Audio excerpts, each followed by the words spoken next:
যাই। আমরা আজকেও ফর্মা দেওয়া হবে টাঙ্গাইল, রংপুর, নওগাঁ। এখানে দেখতে পাচ্ছেন যে ফর্মায় কয়েল তৈরি করা হয়েছে, যে ফর্মাটা ফাইবারের তৈরি, কোনো প্রকার কোনো ভাঙার কোনো সম্ভাবনা নাই। আমরা কিন্তু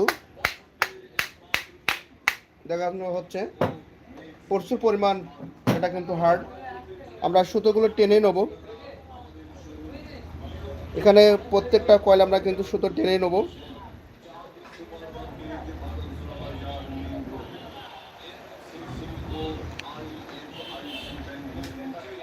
প্রত্যেকটা কয়েল আমরা সুতোতে টেনে নিচ্ছি এবং কোনো প্রকার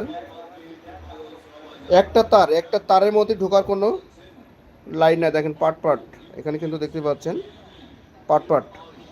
তবে এই ফর্মায় কয়েল তৈরি করতে পারবেন 20 solar, 24 solar, 28 solar, 30 solar, 36 solar, 48 solar, 52 solar, 1 থেকে 5 এসি মোটর সহজেই